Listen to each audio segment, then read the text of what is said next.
Hi, good Wednesday afternoon. To be honest, I was going to cancel my live stream today. It was just a bad day, in my opinion. I didn't feel good. The energy didn't feel right. It's like, man, things just took a left turn. As we all know, you guys are all in tune with what's going on in the world. I decided to come on because I was like, I'm not going to just sit on my couch the rest of the day and wallow and be depressed and miserable. My phone just started blowing up. I was in the gym today, and one of my best friends' name is Shubham, and he texted me just, bro. I'm like, oh, what could that be about? I don't have good service in the gym. And then I figured out after a bunch of other texts started coming in, I was like, damn, this is a freaking cruel world we live in. You can't even have beliefs or want to have, just public conversation about what you think without having people come after you, which is wild. Anyway, it was painful for me because I'm like, I believe in free speech. I believe people should be able to have, civil discussions. And I believe people should just be able to voice their opinions. And if it does sway people to vote for certain things or do whatever it is that their objective is, they should be allowed to, right? And you guys all agree with that. Everyone in this chat is common sense. Because if you didn't have common sense, you wouldn't want to listen to me talk anyway, right? But yeah, it's not even like a political thing. It's just a guy who has a voice and wants to talk and give his opinion, just gets murdered in broad daylight. And the videos are upsetting, obviously. I mean, you guys saw them. They're freaking sick. So yeah, rest in peace, Charlie Kirk. And that's it. It's just sad. Nothing much to say beyond that. I still wanted to do the stream today because I didn't want to sit and just wallow and be negative. I wanted to have some people around me who I enjoy. That being you guys. You guys are awesome. And yeah, it's a slow week for the Houston Christian talk because what's there to break down about Houston Christian? What's there to say about Nebraska? And what their plan is going to be against them. I mean, it's a game that you got to get through. It's almost like a bye week. And there's still a lot more going on around college football, so we can talk about other games. I'm going to give you guys my top 25 poll because I think that the AP top 25 this week is, we'll call it a little bit weak. And if you guys pay attention to Josh Pate, he actually retweeted a video of a girl who is one of the AP voters. I'm going to show it to you guys in a second. And yeah, we'll go from there. I'm going to respond to chat really quick. Jim, thank you for the 1111. I appreciate you and the support. He says, I'll be out of town for a funeral, so I'll miss this. Whatever you say, I agree. LOL. Go Big Red. Well, Jim, I'm sorry that you're going to miss a game for a funeral, obviously. Hopefully that goes okay. But at least it's not an important game. It's a game where most of us are probably going to be just watching casually, and we'll be enjoying what we see, but it won't be something you got to be dialed in for. So you won't need to rush home to see the highlights. You'll be able to watch them whenever you feel like it. But again, thanks, Jim, for being here. I appreciate you. Crypto Fox says, can't wait to hear your reaction about the Matt Rhule halftime speech. My reaction when I first saw it was, this is what I would expect out of Matt Rhule. This is what I would hope he would bring to the table. And I don't want to say Matt Rhule's a copycat, but I think there are a lot of coaches right now who are realizing the Nick Saban way is what produces results. When you come in and you set high expectations, unrealistic expectations that say you're going to do your best every single day on every single play in every single moment, which again is unrealistic, but that's what you believe can happen with your team, you're going to get a lot more out of them. It's the same way in life, right? It's the same way that we all try and attack things if we want to be successful at it. So Matt Rhule comes out like a Nick Saban, and he's fired up. Nebraska's only up 34-0. And if you're like me, you were watching that game and you felt like there were points left on the table. There were points that should have been scored in the red zone. There were times when Nebraska didn't close the door when Akron was in their own goal line, and they should have had a second safety, right? So yeah, they played well, they dominated, and they ended up running it up in the second half. But there was more to be desired before Matt Rhule went out and spoke. Specifically, if you guys didn't see the video, which I'm sure you did, it's right here. You can go to College Football Kings on Twitter. That's where I saw it. And play a little snippet of it. Like them freaking moving the ball. He's passionate. I think it's playing. Let me see. Like, we're on the side, as me and John are saying, they'll take a knee here. They'll run the ball. Yeah, you guys saw this video. Anyway, he's just a serious coach, and he's what I would expect Nebraska to have if you're going to pay a guy that kind of money. The expectations have to be real, just like ours are. So shout out to Matt Rhule. He's doing what we expect him to do, and he's the type of coach we all want. So yeah, I'm fired up that they've got a coach like him. No freaking question. I guess everybody's on the same page about Charlie Kirk today. Bram says, Corn Craze, what's your job outside of your YouTube channel? You seem very talented and handsome. Well, thank you, Bram. I'm I try to be talented. I try to be handsome. I'm not shaved today, but we do our best. I'm a brand consultant, and then I started doing sales for my friend's company. I'm building out a retail sales strategy. We got a small team, and we're figuring out how we can get his product, which is like a smoke product, into a bunch of stores around the country. So I got a lot going on, but it all started with me being a brand consultant, building people's TikToks, their YouTubes, and it turned into me having my own YouTube channel. So I do a lot, but I have a good time, and I always try to maximize my potential. So that's why I had to take a step back from spending so much time on YouTube and talking about football and explore some other opportunities. And that's why I've been making a little bit less content this football season. But I'm still here when I can be, Let's see. Xander says that halftime speech solidified his belief in Matt Rhule. You still had a little doubt, and now it's gone. Hey, Xander, to be honest, I didn't have any doubts up until that point. Like, nothing changed for me. I assumed that halftime speech to be in him, and just because we hadn't seen it, I assumed those were the type of conversations he was having with the team. His actions have shown that that's the type of guy he is, and he's going to have those tougher conversations when they need to be had. So I'm glad that you finally saw it, though. That's what matters, right? Let me see here. Jano says, random thought, but I was debating with my friend about this. If for some reason the Penn State job opens up, would that be the only job Matt Rhule leaves Nebraska for? To be honest, I don't think Matt Rhule would leave Nebraska right now, period. I don't think that Matt Rhule has any reason to go. Like, he's got all the money, he's got all the resources, he's got all the talent. He's got so much going on. And yeah, I just think, I think Matt Rhule's pretty locked in. So I'm not worried about that. I'm excited about his future. And he's made comments too. Matt Rhule's been pretty serious about, I'm trying to build my roots here. My wife's got a business here. We've got our kids here, their family home now. He's pretty established. Penn State, I would have said before last season, maybe there was a chance, but now, no, I think he's locked in no matter what. There's no job that's going to pull him away anytime soon. Leo, he says, are you doing a meetup before or after the Michigan game? I don't know, Leo. I'll do whatever you want to do. I want to meet people. If you want to meet up, which I think you and I got a picture together before. We did, 100% actually. I remember now. We could do a meetup to some degree. We'll figure that out. Saray, thanks for being a member. Thank you for the $2 super chat. She says, worried about Michigan. They can run and the QB is mobile. Michigan's a good team. They're going to be a formidable opponent, but Michigan hasn't done enough to really scare me yet. I think they're pretty equal in terms of talent with Nebraska. Nebraska's recruited really well. I think not having Sharon Moore and having to rock with their backup head coach, that could add a little wrinkle into it. Obviously, Michigan's still a good team, and the coaching's not going to change everything just for a 2-week gap. But no, I think that Nebraska and Michigan are going to be on a very level playing field this season. And although we do worry about Nebraska's defensive line, Michigan hasn't shown that they can run it at an elite level like they were able to when they came to Lincoln in 2023. So I wouldn't be too worried, Saray. I think this is going to be one of those coin flip type of games. Whoever wants it more, not there's some massive talent advantage or coaching advantage on either side. This is going to be a very, very fair one. And honestly, it's going to be the game of the month for us Nebraska fans. September, there hasn't been anything as exciting as Michigan will be. But I'd argue the stadium environment could give us game of the season vibes. The other ones that are going to challenge are going to be Iowa and USC. Both fantastic environments, I'm sure. I'm 100% sure they will be. But the Michigan factor, the idea that they came to Lincoln and kicked their ass the last time they were there, the idea that Michigan is typically a dominant powerhouse program, or at least they have been in the past 10 years. And they've had Nebraska's number. I think this is an opportunity for fans to get up for it, for players to come out and get their little revenge in, to really set the tone for the rest of the year and how things go. So I'm extremely excited for it. I would not get your hopes up that Michigan's going to come in and pull off the upset easy like they were able to before. This is a game that Nebraska's going to have a chance in the entire way through. That's my guess. Now, I could read this completely wrong, but that's my guess. Roger says, will Nebraska wear the helmet in your background this year? That helmet right there, I don't know if they'll ever wear it again. That helmet was freaking fire. I loved that helmet when they wore it. That's why I built it. But I'm guessing they're just going to wear that one alternate this year. And next year they might rock a different one, but probably not that helmet. They're trying to do things that are different.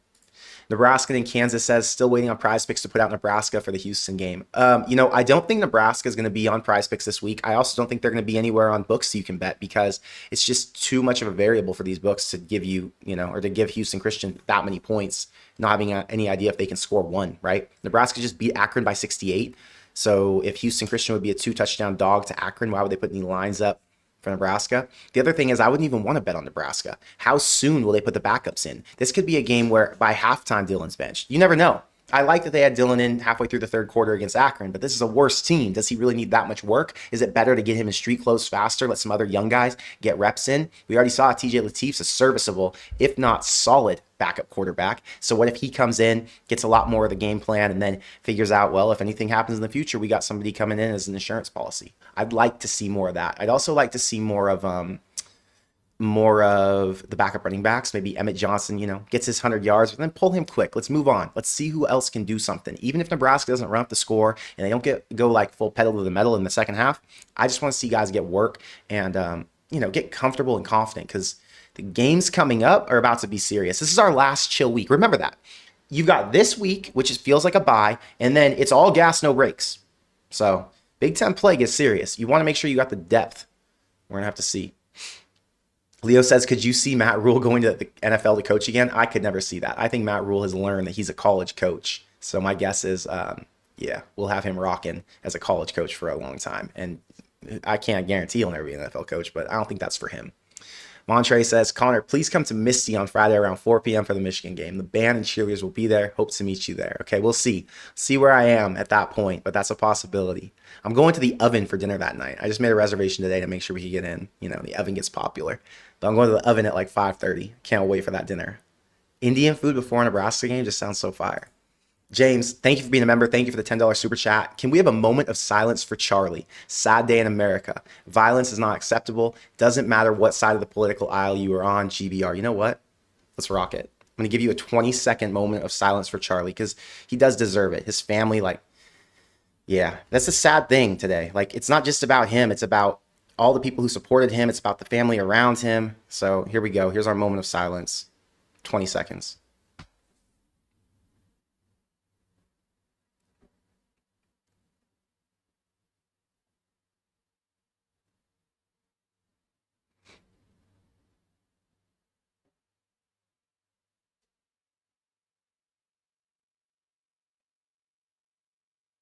It's emotional just thinking about it, shit. Guy's not even a politician, just a random guy off the street giving his opinion. Thank you for being here, James. Evan, thank you for being a member. Thank you for the $5 super chat. I appreciate you. He says, a rough day for me personally and honestly America too. Thanks for being here, going to this game. Excited to see TJ on the field in person, hopefully. Well, I'm glad we could be here together, Evan. It sucks when it's a bad day, but at least you got community. At least you got friends, people here, That's why I came, because I wanted to hang out with guys like you. Didn't want to sit and just sorrow on my couch. So thank you for tapping in. Yeah, TJ coming back in this week, he's going to get so much hype. People are going to be excited to see him. Whenever a true freshman quarterback can come in and excel, it's a special moment for a fan base because you realize there's future and there's hope that this program can continue to evolve on what they're already building. Dylan was obviously a very special case. We knew he'd come to Lincoln and he'd be a starter out the gate. But how often can you say that in the past? Well, okay, I say that, but Nebraska got really lucky with Adrian Martinez starting as a true freshman as well and excelling. There aren't that many programs or that many players around the country who can claim that, right? So it's exciting that Nebraska has so many guys who can lay that claim that I am a true freshman and I'm ready to rock at the highest level. So hopefully we get to see some positive things out of him. Zach says, what would you do for a Nebraska national championship? I don't know, Zach. That's crazy. I would do a lot of things. But, I value my life, so I'm not cutting any fingers off or anything. You know what I'm saying? I'm crazy, but I'm not that crazy. I don't have any tattoos. I might tattoo myself. I might. I'd flirt with the idea. But we'll see. Michael says, Iowa losing their tight end has me hopeful we can beat them. I didn't even realize that Iowa lost their tight end. I was unaware. I don't even know who their tight end is this year. I'm not worried about Iowa. This is how you beat Iowa, okay? It's very simple. Don't beat yourself. Iowa will never win a game. You can only lose the game. Iowa is Iowa's coaching staff is professional, okay? What they do is they say, here's the game plan. Our players just need to not get crazy penalties. They need to make their tackles. They need to run the ball vertically, not horizontally. Hope that we convert and get first downs, burn the clock, make our field goals, and let the other team shoot themselves in the foot. That's it. Very simple game plan. So long as the team they are playing does not hurt themselves, the team they are playing will always win. Iowa is not a team that plays to win. They're a team that plays not to lose. So I trust that Nebraska, now that they're in year 3 with Rhule, they're over the hump, they're done with the nonsense, they should never lose to Iowa again. The only way you lose to Iowa is if you give them the game, is if you hurt yourself. So I have no fears that Nebraska will be able to handle Iowa. It's just show up and be competent. You'll win by 21. Doug, thanks for being a member. Thank you for the $5 super chat. Have you seen how many games ESPN predicts us to win? Doug, I haven't seen. Should we explore that? Let's pull up ESPN right now. We're going to go to FPI, is what I'm guessing you're talking about. I'm going to minimize your comment. Again, thank you for being a member. I appreciate the support. We're going to go to the standings to make this easy. I'm going to screen share with you all conferences, Big Ten. Make it easy for me, Nebraska. Okay. I already know they're going to predict Houston Christian. What percent do they give us for all of these other games? I'm assuming this is what you meant when ESPN, since ESPN's prediction model is right here where I'm about to pull up. Michigan. Wow. Okay. Doug, you're opening my freaking eyes today. That's crazy. They say 69.5% chance to beat Michigan. Are you kidding me? I wouldn't even give them that. I'd say it's like 52% chance to beat Michigan. Keep in mind, I've already got Nebraska plus 3.5 in that game. I'm going to double down on that at Nebraska plus 2.5. I don't even care. I'm very confident Nebraska's going to be able to handle business. But for ESPN's analytics to pop that up, wow. Okay. So ESPN now says 2 wins for Nebraska. Houston Christian and Michigan. 3 with Michigan State. That's egregious. 87% chance to win. That just seems like a lot. Okay. Maryland, okay, 75% chance to win. That's a 4th. Wow. 70% chance to beat Minnesota on the road. Dude, is this model broken? Is FPI screwed up? Doug, what's going on with FPI? Did you freaking hack the system and reset it just to mess with me? I think that's 6 wins. Okay, obviously Northwestern would be 7. Okay, USC, they predict a loss. Okay, that makes more sense. 63% to USC. 8 wins if you go with UCLA. Penn State, obviously, 70% chance to win, and they predict Iowa. Wow. So ESPN only thinks Nebraska's going to lose 2 games. I don't want to get my hopes up, Doug. Look, I'm already on the hype train. I'm already drunk off Kool-Aid. That is an insane number, though. They think there's like a 90% chance to beat Northwestern. That's a high percentage chance in the Big Ten game. They think there's a 70% chance to beat Michigan. All right. Hey, if ESPN's right, they're right. I would love to see it. Yeah, so it's 10 total. They think Nebraska's 10-2. Jeff, thank you for the $2 super chat. I appreciate the support. He says, thanks for scalping advice for the UCLA game. Yeah, Jeff, hit me up when we're close to the game, and I will literally text you screenshots of where to stand for scalp, not where to stand, but where to walk around for scalpers. So here's how it works for the Rose Bowl. Been doing this my whole life, going to games there. There's a bus that will take you from Old Town Pasadena straight to the Rose Bowl Stadium. I believe it's a 1-mile ride. You can walk as well. I walk every time. And you go through like the little hill area. It's all suburban, super nice trees. It's where they film all the movies, like in the suburb houses. You know, it's really nice. If you go down that road and right when you pop out, you end up at the Rose Bowl and there's a bunch of people standing around selling tickets. There's a bunch of people in Old Town Pasadena selling tickets too. But anyway, you'll see. I'll send you a little map of it if you want to scalp there. But who knows where UCLA will be at that point. If UCLA is a shitty team, you might be able to just get tickets online like nothing. We're going to find out.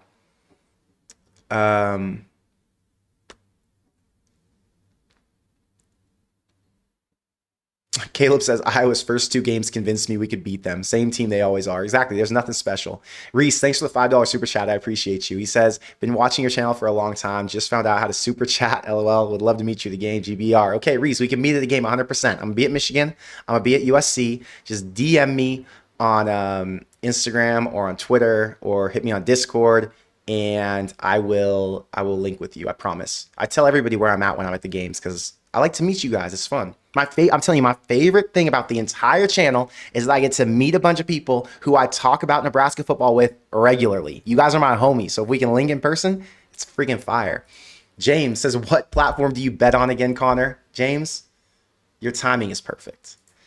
I will tell you right now. Before I tell you what it is, I'm going to tell you how to get your $10 free. So you go to brothrow.com. The link is in my description box, just to make it easy. But it's brothrow.com/corn. When you sign up, they're going to give you a $10 free bet. Okay? $10 for free. So just sign up and claim your $10 at the very least, okay? This is the website. They're releasing an app. I'm going to show you on my phone, actually. You guys want insider access? I'm going to give you the insider on Brothrow's app. So right here's the app. It's loading. This comes out in like a week or so, and there it is. I've got all my games, all my leagues. Bang. Wait, let's do it full screen. Okay. So I go to NCAA. I just tap the button. It's loading, and there we go. I've got a bunch of games that I can slide through. Done. And I can make my pick, all that. And I can see what I have open right here.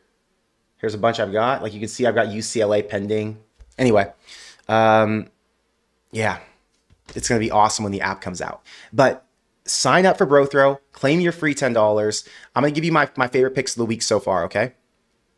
I really like New Mexico. Last week I went 2-2. I did a video and I gave you my favorite picks of the week. I gave you 4. I went 2-2. I actually ended up having a crazy weekend last weekend. It was really, really positive. I ended up hammering Nebraska, which helped, but I had I think I went 7-4 or 8-5, something like that. And when you bet on Brothrow, they pay you even money. So FanDuel would have had me bet $100 to win 90. Brothrow, you bet 100, you get paid 100. That's why you can see that I've been paid an additional $10,000 in winnings by Brothrow that I wouldn't have been on FanDuel or on a sports book. Anyway, my favorite plays of the week, my 3 favorite right now. New Mexico plus 15.5 at UCLA. New Mexico kept the game at Michigan within 17. I think they're hungry. They know they can beat a Big Ten team. UCLA is that Big Ten team they could beat. UCLA right now is the worst team in the Big Ten. I think it's undisputed. Another one I really like is Georgia Tech against Clemson. Clemson just is so weak to me. They've been weak to me. They haven't proven anything in the first 2 weeks of the season. Georgia Tech plus 3 is a hit for me. I like that one. Another one I really like. Let's see here. I like this Oregon State plus 24 against Texas Tech. I think Texas Tech's had the benefit of playing terrible teams early in the season, but I'm going to rock with Oregon State plus 24. That moved to 23.5. You can still dabble, but I got 24. And then for my last game, I'm rocking South Florida plus 17.5. South Florida has been legit. I know Miami's really good. To win by 17 makes sense, but that half point, getting a little bit of value, South Florida's a good football team. They're not going to fold. So I like that one too. On here, I also like I don't know if I like Vanderbilt yet. I'm still flirting with the Vanderbilt South Carolina game. I do like Cal against Minnesota. Cal has a really good freshman quarterback. So yeah, those are a few of my early reads. We'll see. We'll see what I end up placing. But I am excited about this week for betting because after I watched the Nebraska game at 9 a.m. my time, I got the whole day to enjoy other teams. So click the link in the description box below. Go sign up for Brothrow, get your $10 for free, and make sure if you're betting on sports, you're betting on Brothrow because they pay even money. They're in every single state minus Kansas and Colorado. You make more to bet on their site, which is way better. Okay. Jose says our line needs to improve to seriously consider beating Michigan. Okay, so speaking of lines, let's talk about that. The Big Ten offensive line power rankings are out, and this is what it says right now. This is on the offensive line, by the way. Iowa has the number 1. Indiana has the number 2. Oregon the 3. Washington at 4. Minnesota at 5. Penn State at 6. Nebraska at 7. I mean, yeah, they played Akron, but these other teams played shit teams as well. I'm pretty sure Indiana played Kennesaw State. Oregon played, I don't know who they played at before Oklahoma State, but it was somebody who was garbage. Iowa played Albany. Washington played at least one no-name. Minnesota played a no-name. Penn State played FIU and a no-name. You got USC after Nebraska, Wisconsin back, Rutgers, and Michigan at 11. Keep in mind, Michigan played New Mexico, Did play Oklahoma, who's really good. But my point is, I think that these offensive lines are pretty similar. I think Nebraska's got a line, and they're going to be serviceable. The D line is going to need to get some pressure, but Nebraska does have a secondary that can create some problems. So I think that we're in a conversation, Jose, where we can talk about beating Michigan today. And no matter what you think the line looks like, there's enough talent across the board to balance that out. And Nebraska's going to have a chance no matter what. So I'm excited. Let's see. Nathan says, and this is an interesting question, Nathan. I don't know the answer here. He says, will the Michigan game be as loud as the Colorado game from last year? So here's the thing about the Colorado game. Nebraska has beef with Colorado. Years deep, you know? And the year before, Nebraska lost in Boulder. Painful. I was there. I'm not kidding you. It's one of the worst losses I've experienced as a Nebraska fan being in person at a game. It wasn't just that I felt like Nebraska was going to win the game or that they should have won the game. It was that the shit talk from the Colorado fans was so intense and it made them believe they were good. So it made me more upset because I was like, wait. Let's recognize one thing. You won the game, but it does not make you a good football team. Colorado proceeded to have an average season, right? So yeah, that game had a lot of emotion tied to it. I was there. I was literally tearing up. I was standing at around the 45-yard line, halfway up. Such a good seat. I was solo. I had to get a single for that game. Paid like $330 for the ticket. Bought it for maybe 30 minutes before kickoff. Anyway, I'm standing there. It was such an emotional experience. Will Compton comes over the loudspeaker. He says, "Go Big Red." Whole stadium, "Go Big Red." Just electric environment, right? I'm tearing up. I'm like, oh my God, Nebraska isn't going to just win. They're going to blow these guys out. I jumped on my phone. I doubled down on my bet on bro throw. And then Nebraska just proceeded to kick their ass for an hour. Just domination. 15-minute first quarter, kicked their ass. 15-minute second quarter, kicked their ass. Second half, Colorado did nothing.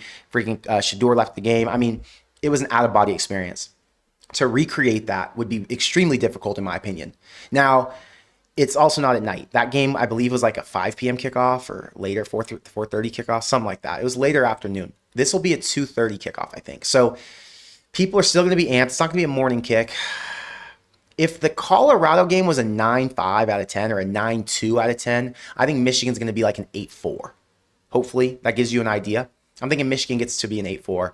People are going to be fired up for it. Michigan's going to be a ranked team at that point. Nebraska probably won't be because there's not enough for them to prove to sway the AP voters. Not that the AP voters matter, but yeah, it will be pretty interesting. I'm excited for it. Cade, thanks for the $5 super chat. Start watching you with my dad, Connor. Love the content. I have seen you wearing merch. Is it out yet? And if so, where can I get it? Oh, you haven't seen me wearing merch. Yeah, so I stopped the merch. I got too much going on. Merch was like a fun thing to do. I wasn't making a ton of money off of it, right? So it wasn't like, it was essentially a job, the amount of work that went into it, but it was more of a hobby in terms of how much money I was able to make out of it. So instead of doing the merch, I decided to pull that back, spend more time making live stream content and just mess around and have fun on here. So yeah, I didn't do merch this year, but in the future, if people want merch, maybe I'll do a merch drop. I could do like hoodies or something again, you know. Hoodies isn't hard. It was when I did like t-shirts and stickers and wristbands and socks, which I really enjoyed doing it all. It's just a lot to manage. So I could do merch again. Just got to figure out when I would do it. But yeah, a future thing. Thank you for the support, Cade. I appreciate you. Let's see.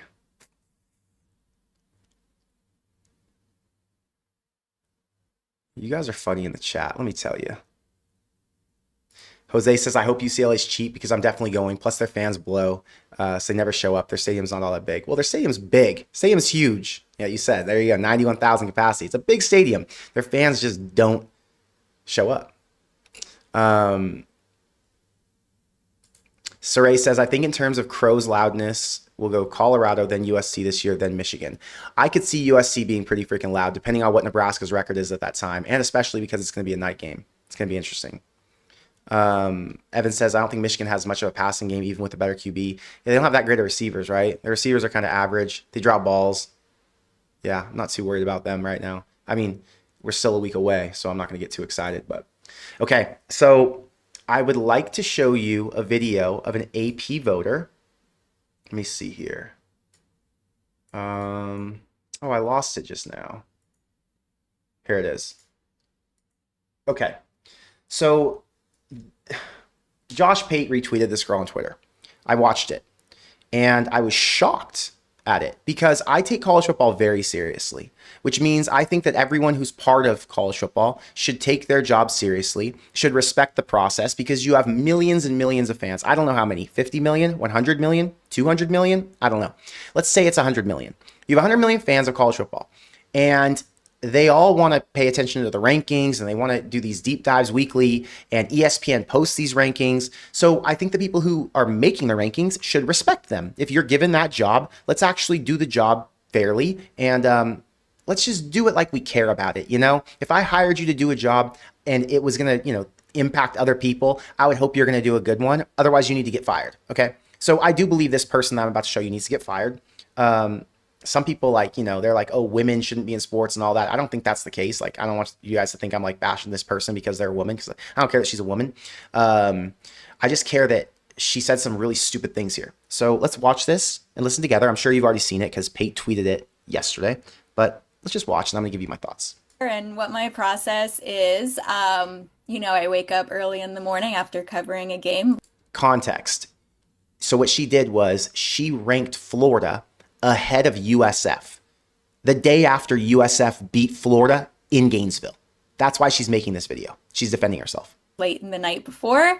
Don't want to go too much into my progress or process or logic, but I will say I appreciate everybody's interaction on social media and all of your feedback. There's tons of people that vote on the AP poll, and it's not a perfect system, but at the end of the day, no matter who you pick, it does even out because there's so many people who vote. And like I said, it's really fun for discussion. It doesn't, probably matter in the end, but I'm glad that people are having a really good time with it. But as far as what it doesn't matter. So an AP poll that's used by ESPN, that's used by all the major outlets, that's used by pretty much everybody to understand what's going on in the world of college football doesn't matter. So this person just said she doesn't want to explain her process because she doesn't have a process. There is no way she goes about her AP vote. So she's a media member, which means she covers one team. She doesn't watch any football, and then she just throws her list together and sends it in. So you have people who literally don't watch the sport. And someone just made a comment about Sam McEwen had the worst AP poll vote. I was upset and disgusted by Sam McEwen's vote last week. So Sam McEwen put Virginia in his top 25. He covers Nebraska, by the way. Now, I'm not telling you that Sam McEwen needs to be biased towards Nebraska, but Nebraska had a better win than Virginia. Nebraska has more talent, a more proven coaching staff than Virginia. And he had Virginia at number 23 in the country. Virginia proceeded to get beat down by North Carolina State, who I believe is a 7-win team this year. Virginia.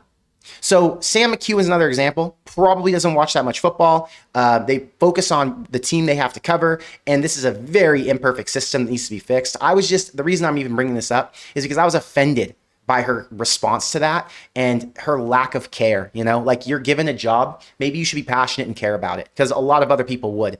So hopefully, this imperfect system is fixed in the future.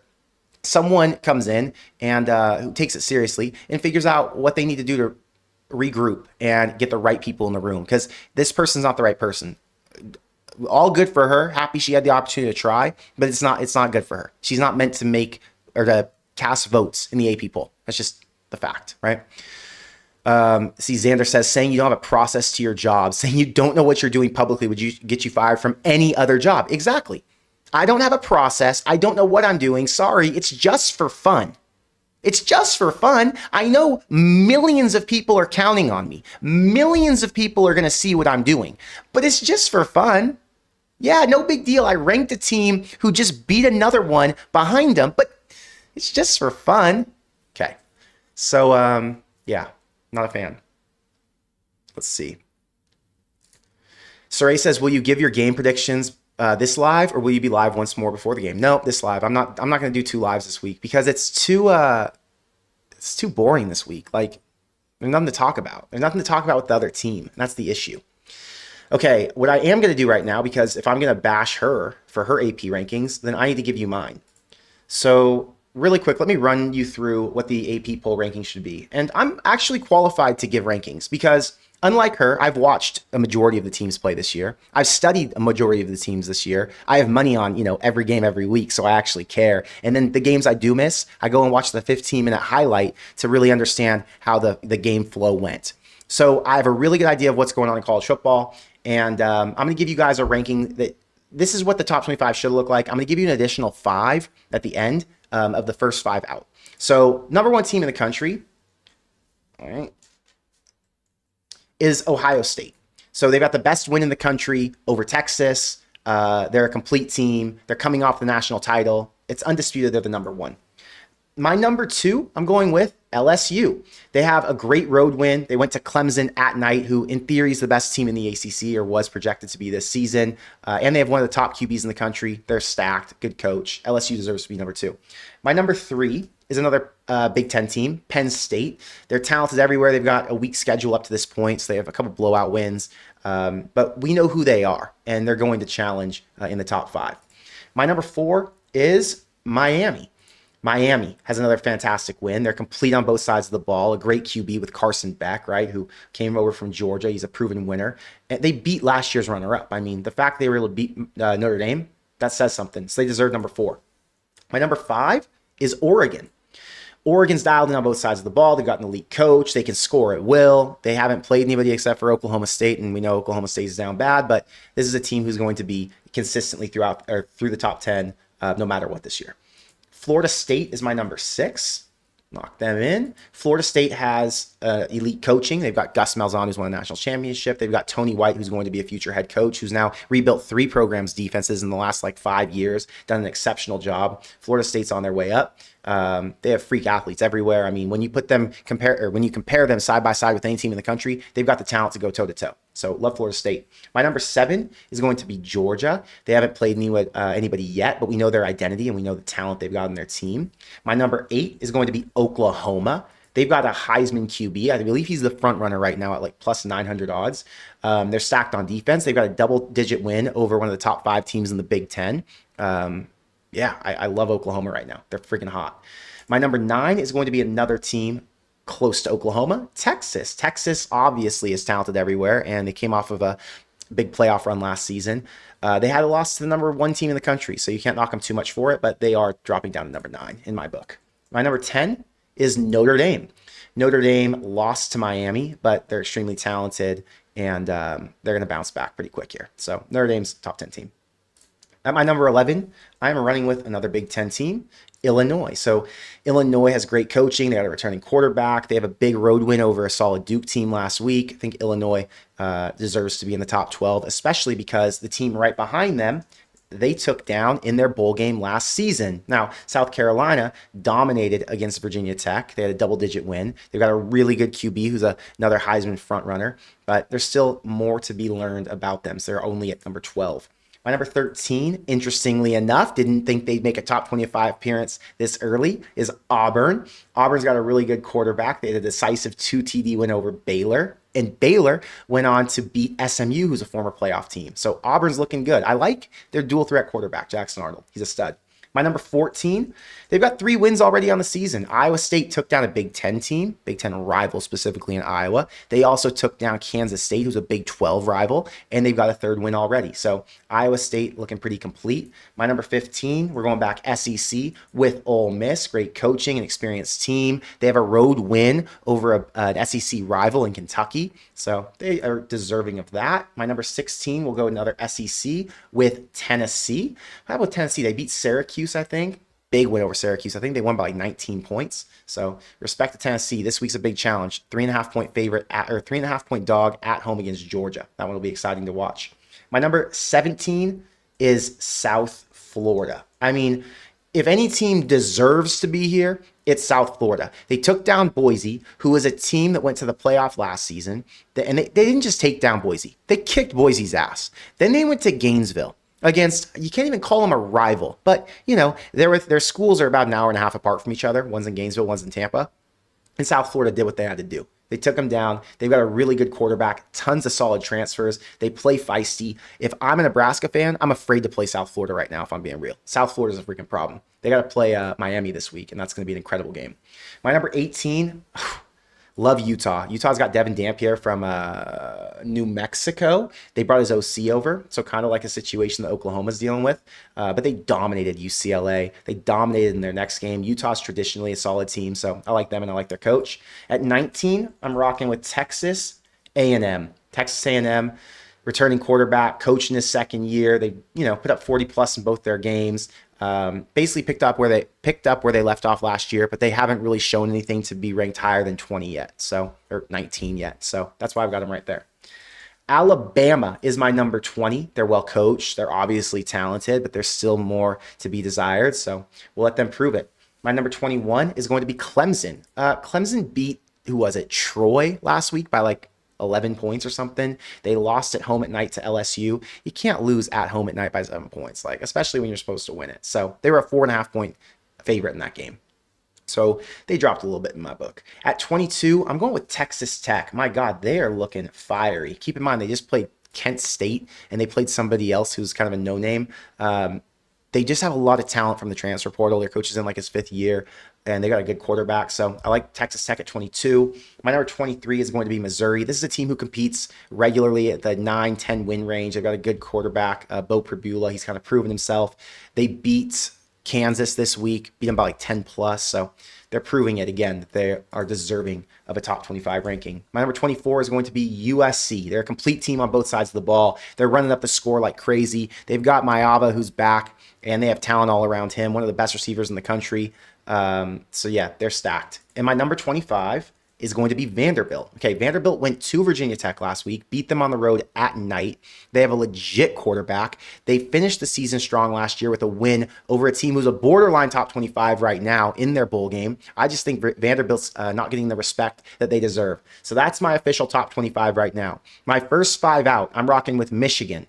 They've been good. They obviously have elite talent, but they haven't proven anything yet. They beat New Mexico by 17 points, and they lost to OU by 11. So they're good, but not top 25 worthy. Indiana, again, they're good, not top 25 worthy. They crushed, I think it was Kennesaw State last week, but before that, they struggled with Old Dominion. Still got to learn more about them.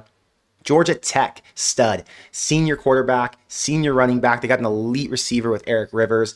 They have a decent win, a road win over a Big 12 school in Colorado, so I like them. They're eking their way up. And then Louisville, talented roster, great coach. Again, haven't proven much. They did win their game last week by 14 over James Madison. Cash that, plus 14.5 James Madison on bro throw, 100 paid 100. But yeah, they still have not gotten all the way up to the top 25. And the last one, number 30 for me, is Nebraska. They're talented. They've got a good win over a Big 12 team. They're likely better on a neutral site than TCU, BYU, both Big 12 teams, and Mississippi State, who just beat ASU. So because I think they would beat all of those teams neutral site, I'm rocking Nebraska as my number 30. So let me know what you guys think. Did I nail my top 25? I don't know. I think it's pretty similar to what the AP says. Let me see. Rankings. So similar. I've got a few, in different places. I've got Clemson much lower than they do. I've got OU higher.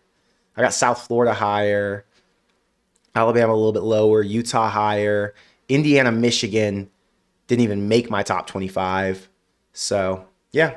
Similar, but I just think it's a more fair ranking system. I don't like what the AP poll does. I just don't like that they've got a bunch of random people in here who don't care. So because I care, I had to do that for you. Just so you know that I actually pay attention, Not that you guys didn't think I did pay attention. Dave, thanks for being here. Thank you for being a member. Thank you for the $31 super chat. He says, I'm late. Just started watching from the beginning at 1.5x. I'll see if I catch you live. GBR. Here's 31 for Charlie Kirk. It's fucked up, man. It's terrible. He's my age. Had a kid. Dude's dead. Sick. I'm telling you, after I get off this live stream, I'm positive I'm having fun, but it's just a sad night. Every time I'm scrolling through social media, I'm just like, man, this dude should not be dead. This is so wrong. Let's see. Xander says he's very high on Illinois this year. They returned a lot of guys from last year. and were obviously surprisingly good last year. Yeah, Illinois has a great coach, right? They know how to develop players. They've done it in the Big Ten before. I'm very high on Illinois as well. I just don't know how forgiving their schedule is. Let's find out. Nebraska doesn't play them, so I don't pay as close attention, but let's find out. Oh, yeah. Illinois is in the green, so check it out. Illinois plays Western Michigan, at Indiana, and then USC. It's really this 3-week stretch they have to get through. Indiana, USC, Purdue's going to be no problem, and then Ohio State. After that, where are they losing? Are they losing at Washington? Potentially. But Rutgers, maybe Maryland, at Wisconsin. I mean, yeah, Indiana's schedule sets up very nicely. It is going to be a challenge, though. The Indiana game, the USC game, the Ohio State game, and the Washington game, I guess it's really a 5-week stretch with Purdue in the middle that they have to be worried about. And then after that, it should be smooth sailing. So, interesting. Illinois could be challenging with Nebraska for a Big Ten title or for a college football playoff spot if they both get to 10 wins. We'll have to see. Ardwin, what's up? Thanks for being a member and thank you for being here. Happy to see you. Let's see. Shelby says Nebraska's going to be a 17.5-point favorite for Minnesota. Brother, there's no way in hell. Shelby, I bet you at best Nebraska's going to be like a 2.5-point favorite, 3.5-point favorite. Like, there's no way. It depends. Okay, if Minnesota loses a game before then, and if Nebraska runs the gauntlet, beats Michigan State, beats Maryland, beats Michigan, maybe then we're talking about like a 7-point favorite. But I just feel like Nebraska could have a loss in there, which would make it a closer spread than we would think. It's at home at night for Minnesota. Minnesota's a good team. This week will tell us a lot about Minnesota, though. They're going on the road to Cal. I'm taking Cal. But at Cal, against this true freshman quarterback phenom, if Minnesota can't win that game, it's gonna be interesting for their season because then they got to play in the Big Ten, who's got some tougher teams than Cal. I will tell you that. Jose says, I wouldn't rank USC before Nebraska. They look good, but they haven't beaten anyone more impressive than us. I agree with you, Jose. The only thing is, I think USC has a really complete team. They beat Nebraska last year. They return a ton of talent. Technically, they are more talented than Nebraska on paper, recruiting-wise. So I've got to take USC right now. I'm glad that we're all on the same page, using the stream as a distraction. Glad that we're all here together. You know what I'm saying, Caleb? Saray says Nebraska won't be ranked until we beat Michigan. 100%. Have to beat Michigan to get ranked. Have to. I forgot. Illinois got a $100 million donation this week from one of their biggest boosters. So that's awesome. Happy for Illinois. It's good for the Big Ten when other teams get good. You know what I mean? Tough for Nebraska because Illinois has, traditionally been a little bit of a rival for them in the Big Ten West. But, yeah, Illinois is going to rename their stadium after that $100 million donation. So shout out to the rich people getting involved in college sports. It's better for the sport when the rich people get involved, Let's see.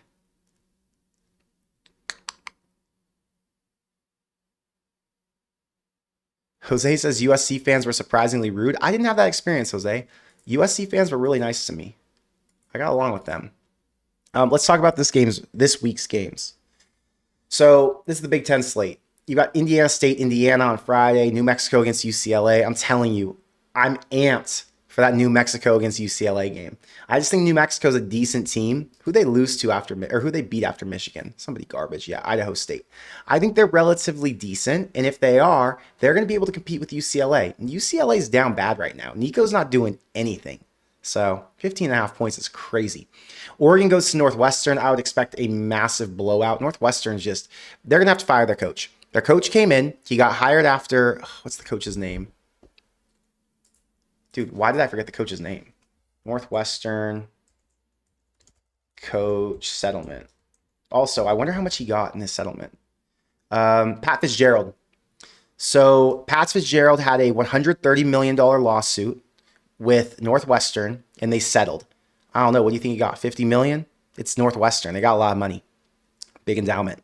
Maybe 60, 70 million? Whatever it is, he's rich forever. Pat Fitzgerald doesn't have to worry ever again about money. But after they fired Pat, they hired this new coach, and the guy started off hot, got to 8 wins, beat Utah in that bowl game, and then Northwestern's just been freaking roller coaster down. It's not good for the Big Ten when Northwestern's that bad. Like, I don't care if Northwestern's good. They don't need to be going to a bowl game every year. But to be a 3-win team, it's like, come on, dude, step your shit up. Okay, next up is Wisconsin at Bama. This is going to be interesting. I don't know if Billy Edwards plays. If he doesn't play, then Bama should wipe the floor with these guys. But if Billy Edwards steps up, then maybe, you see some competition, and you see a game that you don't want to turn off in the first quarter. Last year, Alabama went and wiped Wisconsin. Van Dyke got hurt immediately. It was no contest. Embarrassing. I turned that game off by halftime. So hopefully that's more competitive. Central Michigan. We won't be watching this because Nebraska will be playing Houston Christian at the exact same time. Wow. Just look at those ticket prices for Houston Christian. You can get in for $22. Jesus. Okay, well, if you want to go to the game, hit me up and I'll send you $22 to go to the Nebraska-Houston Christian game. Crazy. So, yeah, we won't learn much about Michigan from the Central Michigan game unless it's really competitive. But I expect just Nebraska and Michigan to play a lot of the backups. Maryland plays Towson, nothing. Penn State plays Villanova, nothing. This game I'm intrigued by. USC Purdue. I actually think Purdue could be competitive. They've got this new quarterback, Ryan Brown, transferred in. I think he was a 4-star in college. USC, as good as they are, has to go on the road to kind of an unknown Purdue team with a new head coach. Purdue blew Ball State out in the first game of the season. Not that Ball State's anything special, but it's more so just the idea that we've got a new Purdue identity, and they could be competitive. You never know. So 20.5 points seems like a lot. I will be on Purdue this week. I will have to ride with them. All these other games are weak. Ohio State's going to be fun. Ohio was a 32.5 point dog. It's now moved to 30.5. I really like Ohio to cover. Ohio's got a really good QB. They went and took down West Virginia last week. They won that game by 7. Who they played before that? Rutgers, I think they barely lost. So, yeah, Ohio should give Ohio State more of a test than they got from Grambling last week. And then the other ones are weak. You got Minnesota Cal. That's really the only exciting one at the end of the night. Late game, 7:30 p.m. By the way, did you guys hear that the kickoff for Michigan State versus USC is going to be at 11 p.m. Eastern? Oof, that is rough. Like, if you're an older guy, like, say you're 60 and your bedtime's 9 p.m., 10 p.m., you're used to getting up early in the morning. And if you want to watch your Michigan State Spartans against USC, which is a historic brand, you have to stay up till 1 something in the morning to watch that game through. That's crazy. Doesn't seem to make any sense. I don't know why they didn't schedule it earlier, but is what it is. Craig said, did we ever talk about that 3rd/4th quarter show last week? And they say nothing happens in Nebraska. We have corn and football, so believe both are lit. Yeah, football is lit. I heard they're going to serve corn at the football games, yeah? So I'm going to have to get some corn at the Nebraska game. I say that, and then I think about my teeth. I'm not going to be walking around with corn bits all in my teeth. Like, it just doesn't make sense to eat corn outside the house. I'm a corn in the house kind of guy because I can go brush right after, get resituated, not feel like I've got this heavy mouth. I'm sure the corn at the Nebraska Stadium is going to be fire, though. I'm sure you guys will enjoy it. Yeah, we didn't talk about the 3rd and 4th quarter show last week. Like, when I came on here, I was a little bit lit, and I was a little excited. And the super chats were rolling through so much. I don't even remember what we talked about. I was just answering questions. But yeah, the 4th quarter show was freaking awesome. I think the first 4th quarter show we saw was 2021 against Michigan. That was special. They had the fire. It was just so sick. I hope we get one more for the USC game when I come this year.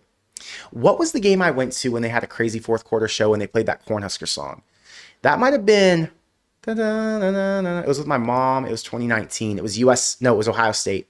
Nebraska played Ohio State back in 2019. Ohio State kicked their ass. College game day was in town. They turned the entire stadium red. Half the stadium was cleared out by the 4th quarter, but it was still a fun experience. So yeah, I'd love to recreate that energy. Yeah.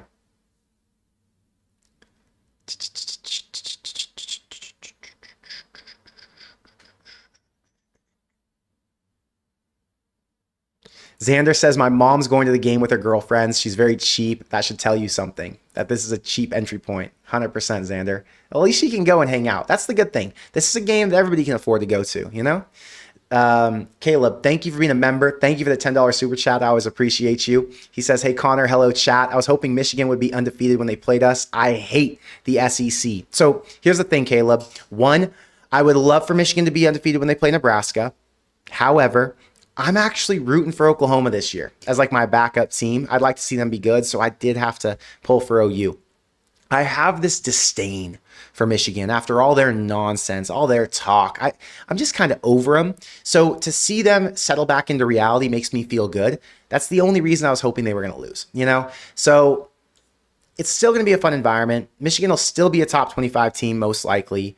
And OU isn't an SEC team. Like, they are technically an SEC team, but the SEC teams that are annoying to me are not Texas or OU. It's all those other ones. So I get what you're saying, but we'll find out. Caleb, I'm excited either way. It's going to be a freaking adventure when Michigan comes to town. Dakota, thanks for being a member for 35 months. He says, what Nebraska player has impressed you the most by far? Dude, that's a good question. I mean, Ja'Cory Barney last week was awesome. And Isaiah Hunter on offense has been probably the most impressive. Not because he has the craziest stat lines, but I think he makes game-changing plays in crucial moments. Against Cincinnati, he had an amazing catch. He had a toe touch catch for a TD. Then I believe last week, did he have that? Hold on. Akron, Nebraska. Let me pull this up just so I don't misspeak. No, it was Dane Key who had that touchdown, right? Wait, receiving. Yeah, it was Dane Key who had that touchdown on the side. So anyway, he's had multiple good catches, but Dane Key I expected more out of. And Isaiah Hunter's younger, didn't have the same stat line coming in. So I've been pleasantly surprised by Isaiah. The offensive line, I still feel like I haven't learned that much about yet. Defensive line, kind of on defense, I really like Deshaun McCullough. Thought he comes out fiery. It looks like he's getting to the quarterback. I think he's only going to get better. Petrak, good game, obviously, last week. Who else? I mean, everybody else kind of done what I've expected them to do, you know? Like, Keanu Davis has done what I thought he would do. Sierra Wright's done what I thought he would do. Marquise Buford's done what I thought he would do. Like, no one's underperformed or underdelivered. Vincent Shavers obviously had a massive game-changing play. But I would say it's got to be somebody who I wasn't expecting as much from, and that's probably Isaiah Hunter. I didn't expect him to be as good as he's been. So it's my initial thought. It's easier once we get deeper into the season to start to evaluate some things, you know? We'll have to find out. Saray says Isaiah Hunter has been the biggest surprise for her. I knew he would be good, but he's surpassed my expectations. Yeah, it's nice to see that Nebraska's actually got receivers who can get it done. It's like, Jesus, it's been a long time since they've had that. You know, this week, it's just there's not much to expect out of this week, right? So you've got this Houston Christian team who's coming in with not much. I mean, they've got players, but how much talent is there? There's no one who could ever start in the Big Ten on their team. It's not like these are guys who are getting poached from other schools in the FCS even. So I just think Nebraska's going to come in. They're going to play the first half, play their football. They'll be as excited as they can be, but it's not going to be even as exciting as it was against Akron where guys were fiery. I think you have a little bit of lack of motivation kind of feel. And Matt Rhule is going to do his best. All the other coaches will do their best to keep guys inspired and fighting. But I think you'll see the fight and the inspiration come in the second half. When the younger guys come in and they've got to prove a point, they've got to earn their way and earn their role. That's when you'll see a little bit more fight and more hunger. But with Dylan, with his receivers, with the running backs, I think you just see play as normal. It's going to be like a scrimmage. Don't get injured. Get warm and get ready to play a quarter or two. But we're going to start subbing in pretty quick. That's my guess. If they left these guys in all the way through the third quarter, I'd be shocked. But who knows? I don't even know what a game prediction would look like on this. Like, I don't even know what score I would say. Last year, you know, they played against Northern Iowa, and it was an ugly game the entire way through. Nebraska won by like 32, 33, but the whole game was unsettling. They didn't have their foot on the throat. They didn't control them. I do think they're going to be able to control Houston Christian. Like, this is another shutout waiting to happen, which is nice. Back-to-back shutouts is awesome, you know, just put it on the resume. But as a fan, it's more so like just sit back and enjoy it. Get ready for the rest of the day. All the other football that's going to be on will be exciting. I think Bud Crawford fights that night, so you can watch that after all the football games are done. But it'll be chill. It's kind of like a bye week in my head, you know? But at least we get to watch something. Josh, thanks for being here. He says, I have to head out. Always enjoy tuning into your streams, Connor, GBR, and let's all remember to love our neighbors. I think we can all do that, Josh. We all love our neighbors. We all try to, at least. I'll see you later. Evan says 59-10 is my score prediction. Saray says 59-7.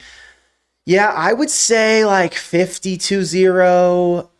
I don't think they're scoring, to be honest with you. Like, I think the backups are going to play inspired and they're not going to let them score. So I'm going like 52-0.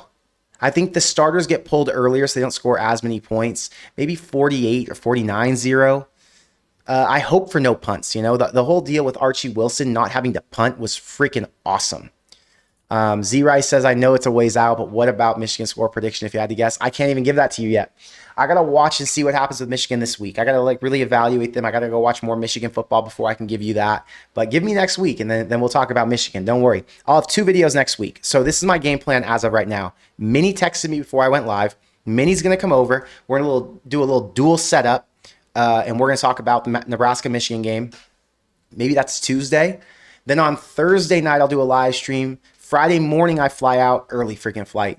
I fly out to KC. What I've been doing to make it make sense, I'm flying from the West Coast to Kansas City. You land at like 10 something in the morning. My dad's driving up from Oklahoma. So my dad and his wife are going to pick up Tyler and I, my friend from Phoenix. We're going to drive up to Lincoln, get there around 2-ish. I'm staying at the Graduate. We'll drop all of our stuff off, then go check out the sites, go to dinner that night, go out for sure, see some people, hang out. And that'll be that. I'll do my post-game reaction in my hotel room. It'll probably be a half hour after the game is what I'm guessing. So don't forget to be there if you can be. But I'll have to walk out of the stadium and everything. So that'll be a whole mission. But yeah, that's the game plan for the week. So 2 live streams next week, plus be at the Michigan game, plus the post-game reaction. I can't freaking wait. Just get through one more week of nonsense and we're freaking here. It's exciting. Saray says Nebraska hasn't shut out 2 opponents back-to-back since 99. That'd be crazy. But, you know, they're playing a really bad team, so it should be expected. Evan says Houston Christian put up 69 points, so maybe they scored late versus the third string. That's the fear, right? If they can squeeze something in at the very end of the game when you got some new experience or some new guys with less experience. Brandon says, Connor, we need to win 5 Big Ten games this year to call it a success. Brother, I'm confident in that. 5 Big Ten games. Give me Northwestern, UCLA, Iowa, Maryland, and Michigan. There's 5 right there for you. And if it's not Michigan, it's Michigan State. I do think there's a really good chance they split those. If they lose to Michigan, they beat Michigan State. If they beat Michigan, they could lose to Michigan State. If they win both, oh my God, I will be losing my damn mind. So, guys, with all that said, I'm getting out of here. Again, today was a weird day. I'm glad you guys were able to come on here and hang out with me. It made me feel better. I really enjoy hanging out with you. Never mind me says, Connor, can you and Justin collaborate for Nebraska post games? I hate having to choose between you guys. Yeah, I'll tell Justin to come over. We'll see what he says. Justin doesn't live that far from me, so I'll tell him he needs to come here and do it with me. Or maybe we just split screen. But we could do a post game reaction together 100%. Maybe we do. I don't know. I'll have to talk to Justin. Maybe we do a post game reaction together this week. I don't know. I've never done that. I've never done a post game reaction with anyone else. It's usually just me sitting there ranting and raving. The beauty is you can always watch one of us and go watch one of us after. And I'm not selfish. You can go watch Justin live and then you can come watch my replay after if you want, brother. Whatever works. It's all love. But okay, guys, with all that said, thank you for being here. I will see you in the next one and go Big Red.